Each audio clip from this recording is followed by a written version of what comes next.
शाइना जी बताइए हमको कि जैसे कि हम लोग भी मेरे भी बिटिया ने कथक सीखा है लेकिन हम लोगों ने कभी ये जानने की कोशिश नहीं करी कि जो हमारा जो इसकी अध्ययन है कथक का जो अध्ययन है ये कहाँ से शुरुआत होती है, इसका ओरिजिन क्या है हमारे संस्कृति में, किसने वो लिखा था और कैसे ये संस्कृति आगे बढ़ी। सबसे पहले तो मैं बताती हूँ जैसे कि वेदों में भी इसका वर्णन है।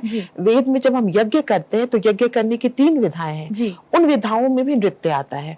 तो वैदिक पीरियड में नृत्य रहा। वेदों के बाद जो कहानियां बन गई पुराणों में, तो पुराणों के माध्यम से जो कथा बनकर आई उनको हम लोग मंच पर प्रस्तुत किया हमने। पुराण के बाद ये चला गया दरबार, दरबार के बाद मंदिर, पुराण के बाद मंदिर में गया, मंदिर के बाद दरबार में गया, दरबार के बाद फिर पुनः मंच पर आया। लेकिन जैसे कि हम अगर इसको पढ़ना चाहें तो जो इसकी जो ओरिजिन है वो कौन से शास्त्र में मिलती है? बिल्कुल यही मैं आ रही हूँ। ये सबसे सुंदर इसका प्रमाणिक शास्त्र है भरत मुनि जी का नाट्य शास्त्र, जिस पर मैंने काम किया और इस पर मैंने एक पुस्तक लिखी। नाट्य शास्त्र भरत मुनि जी का है, ये सतयुग के एंड में लिखा गया था और ब्रह्मा जी ने आदेश दिया हमारे भरत मुनि जी को, तो भरत मुनि जी ने इसको लिखा और इसमें साहित्य, नृत्य, संगीत से सब कुछ। अगर इसमें संस्कृत का एक श्लोक आता है, यद्या हस्ति तद अन्यत्र यन्ने हास्ति न तत्र क्वचिदपि, मतलब जो भरत मुनि के नाट्य शास्त्र में है वो पूरे विश्व में है और जो इसमें नहीं है वो कहीं नहीं है। इसलिए इसको 5वां वेद भी कहा गया। तो इसमें संगीत की उत्पत्ति, जैसे वेणु का आपने नाम लिया, तो मुरली किस प्रकार से बजाई जाती, कैसे बजाई जाए, संगीत कैसे हो, नृत्य कैसे हो, नृत्य में अंग उपांग प्रत्यंग का क्या प्रयोग हो, सारी चीजें लिखित है। और आप सोचिए सतयुग के एंड में।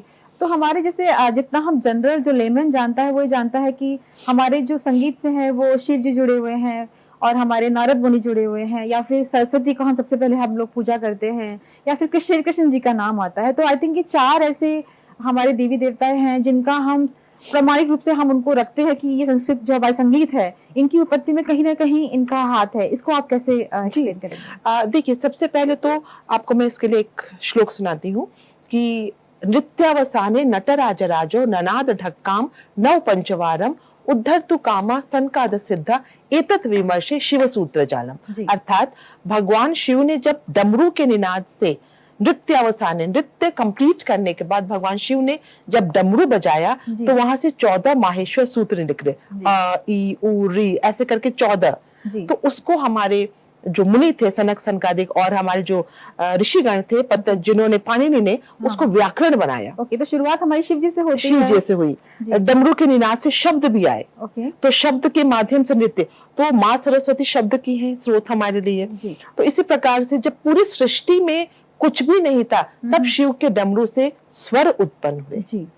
स्वर के साथ लय ताल, तो हम कह सकते हैं कि संपूर्ण विश्व में जो भी आज है उसकी उत्पत्ति भगवान शिव है। जी और उनके पास सरस्वती पाणिनि जी और फिर सरस्वती जी। पाणिनि जी ने उसको व्याकरण के रूप में दिया जो संस्कृत में आता है। जैसा मैंने कहा कि भाषा विज्ञान कहता है कि संस्कृत ही सबकी जननी है। फिर सारी भाषाएं उत्पन्न हुई और माँ सरस्वती उसको लेकर हमें दे रही है, उसको प्रदान कर रही है उस स्वरूप में।